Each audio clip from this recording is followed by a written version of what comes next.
My daughter stopped hugging me when she was 9. She stopped telling me about her day when she was 10. By 11, she locked her bedroom door when she heard me coming down the hall and spoke to me in single syllables that felt like stones dropped from a height. I thought it was puberty. I thought she was pulling away the way all kids do. I thought I was losing her to the natural gravity of growing up. I was wrong. I wasn't losing her to growing up. I was losing her to her father. And I didn't find out until I opened a pink notebook that fell out of her backpack and read the words that shattered everything I thought I knew about my family. My name is Marlo, and my daughter Blythe is 12 years old. She has my freckles and her father's stubbornness and a laugh that used to fill the house like music until the day it stopped, and I couldn't figure out why. For 3 years, I watched my daughter retreat from me like a tide going out, and I blamed hormones and screens and the universal cruelty of adolescence. I tried harder.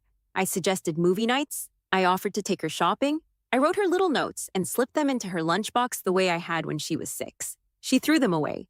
I know because I found them in the kitchen trash, crumpled but unread, and each one felt like a door closing. My husband, Graham, seemed as baffled as I was. "She's at that age," he'd say, shaking his head. "Give her space. She'll come back to you." He said it with sympathy. He said it with concern. He said it the way a man says something when he wants you to believe he's on your side. And I believed him because Graham was my partner, my co-parent, the person I was supposed to trust most in the world. I didn't know he was the reason my daughter couldn't look at me without flinching. Graham and I met in college. He was charming in a quiet way, the kind of charm that doesn't announce itself but accumulates over time until you realize you can't imagine your day without it. We married at 26. Blythe came at 28. Graham was a good father in the visible ways. He went to recitals, he coached soccer, he made pancakes on Saturdays. He was present, involved, and praised by other parents at school events for being such a hands-on dad. But there was a current underneath Graham that I'd felt for years without being able to name. He needed to be preferred, not just loved, preferred. If Blythe ran to me first after a fall, his mood would shift for the rest of the evening. If she asked me to read bedtime stories instead of him, he'd retreat to his office and close the door. He kept score in a game I didn't know we were playing, and every point I earned was a point he felt he'd lost. I mentioned it to my sister Philippa once. She said, "Some dads are competitive with the mom. It's an ego thing. He'll grow out of it." He didn't grow out of it. He grew into it. And eventually, he started playing to win. The diary? It was a Tuesday afternoon. Blythe was at soccer practice. I was picking up her backpack from the hallway where she'd dropped it, and a pink notebook slid out onto the floor. It was small, spiral-bound, with a sticker of a cat on the front. I picked it up and I opened it because it looked like a school notebook, and I was going to put it on her desk. It wasn't a school notebook. It was her diary, and I know I shouldn't have read it. I know the privacy of a 12-year-old's journal is sacred, but the first page my eyes landed on had my name on it, and the sentence next to my name pulled me in like a current I couldn't swim against. "Dad says Mom only pretends to love me because she has to. He says if she really loved me, she wouldn't work so much. He says she chose her career over me and him, and that's why they fight." I sat on the hallway floor. I read more. "Dad told me Mom was going to leave us last year, but he convinced her to stay. He said I should be grateful to him because without him, she'd already be gone. Dad says Mom thinks I'm difficult. He says she complains about me to her friends. He says she told Aunt Philippa that she wished she'd never had kids. I asked Dad why Mom doesn't hug me like she used to, and he said it's because I'm getting older, and she doesn't know how to love older kids. He said some moms are only good with babies. Dad says if I love him more than Mom, he'll always protect me. He says I'm his favorite person, and that Mom is jealous of how close we are." Page after page, entry after entry, 3 years of poison, dripped into my daughter's ear by the man sleeping next to me every night. 3 years of Graham sitting across from me at dinner, watching Blythe pull away, watching me struggle and grieve and try harder, knowing exactly why it was happening because he was the one making it happen. I closed the notebook, I put it back in her backpack. I walked to the bathroom and I locked the door and I sat on the edge of the tub and I pressed both hands over my mouth because the sound that was trying to come out of me was too big for a house and too raw for a Tuesday afternoon. I called Philippa from the bathroom. I whispered because Graham was in his office downstairs. "He's been telling Blythe I don't love her." "What?" "For years. She wrote it all down. He told her I wanted to leave. He told her I think she's difficult. He told her I wished I'd never had kids. He told her I'm jealous of their relationship. Marlo, that's parental alienation. I know what it is. You need a lawyer. Tonight. I need to talk to Blythe first. No. Lawyer first. If you confront Blythe before you have legal protection, Graham will spin it. He'll tell her you read her diary to spy on her. He'll use it against you. Philippa was right. She's always right about the things I don't want to hear. I met with a family law attorney named Sandra Okonkwo the next day. She specialized in parental alienation cases. She was calm, precise, and the first thing she said was, "This is more common than you think, and it's more damaging than most people realize." Can I use the diary? The diary is your daughter's private writing. It's admissible as evidence of what she's been told, but we'll need corroborating evidence. Text messages, emails, witness testimony. Has Graham ever said these things in front of anyone else?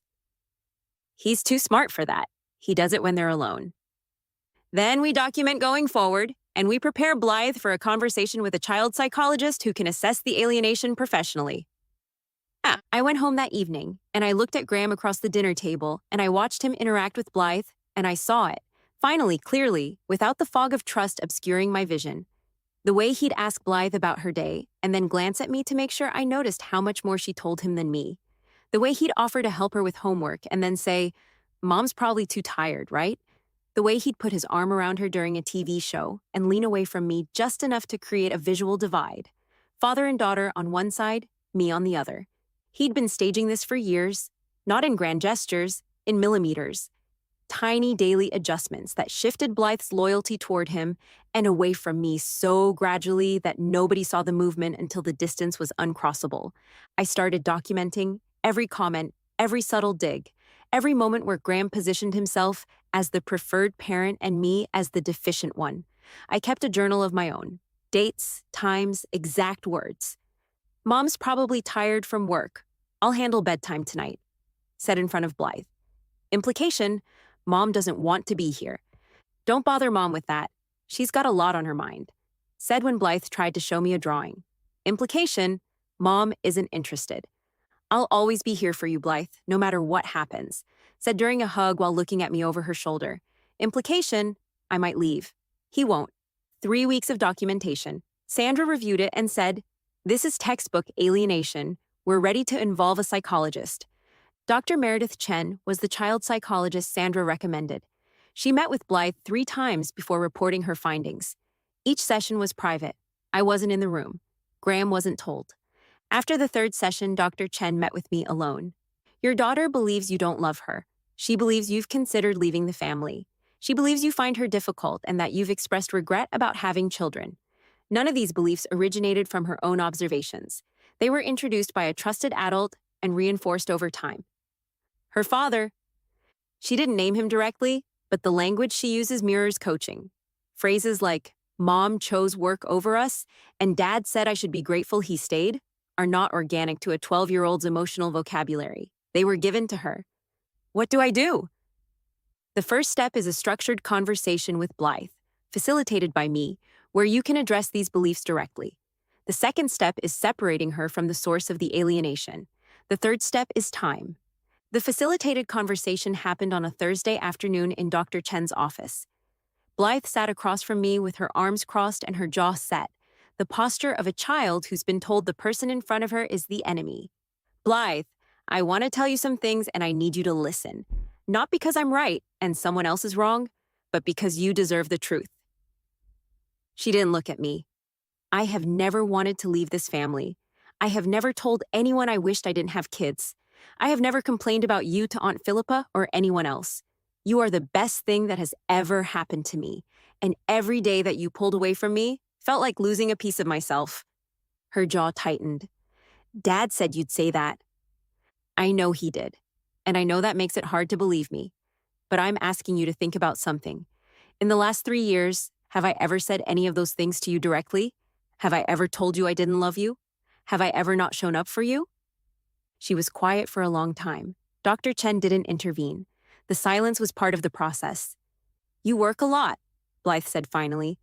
"I do, because I help pay for this family. But working doesn't mean I don't love you. It means I'm building something for us." Dad says you work because you'd rather be there than home. Dad is wrong, Blythe. And I think somewhere inside you, you know that. Because you remember the notes I put in your lunchbox. You remember the movie nights I kept trying to plan. You remember that every single time you locked your door, I stood on the other side of it and didn't walk away. Her chin trembled. The armor she'd been wearing for 3 years developed a crack, and through it I could see my daughter, the real one, the one who'd been buried under 3 years of someone else's narrative. He told me you were going to leave, she whispered. I'm right here, baby. I've been right here the whole time. She didn't hug me that day. Not yet. But she looked at me, really looked at me, and her eyes were asking a question her mouth wasn't ready to form. Is it true? Was it all a lie? The answer to both was yes, and we'd spend the next months untangling which truths were real and which were planted. I filed for divorce the following week. Graham was served at his office. He called me furious. You're destroying this family. Yep. You destroyed it 3 years ago when you started telling our daughter I didn't love her. I never said that. She wrote it down, Graham, every word, dates and details. And a child psychologist has confirmed that the language she's using was introduced by you. The divorce was brutal. Graham fought for custody. His lawyer argued that Blythe was closer to her father and that removing her would cause emotional harm. Sandra countered with Dr. Chen's report, my documentation, and the diary entries. The judge ordered a comprehensive custody evaluation. The evaluator spent 4 weeks interviewing both of us, observing our interactions with Blythe, and reviewing the evidence. The final report was 46 pages long. It concluded that Graham had engaged in a systematic pattern of parental alienation designed to undermine the mother-child bond and position himself as the preferred and essential parent. I got primary custody. Graham got supervised visitation and was ordered into a parental counseling program specifically designed for alienating parents. The judge was direct. Mr. Graham, what you did to your daughter's relationship with her mother is a form of emotional abuse, not of your wife, of your child. You used a child's love as a weapon, and this court will not reward that. Graham's face in the courtroom was the face of a man who'd lost a game he didn't think anyone else was playing. He looked stunned, not guilty. Stunned, because in his mind, he'd been winning for 3 years, and winners aren't supposed to face consequences. Blythe and I are rebuilding. It's slow. Some days she reaches for me, and some days she pulls back, and I've learned not to take either one personally because the wiring Graham installed doesn't get removed in a month.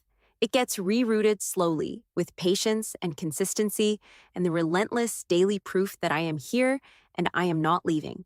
Last week, she was doing homework at the kitchen table, and I walked by and she reached out and grabbed my hand. Just for a second.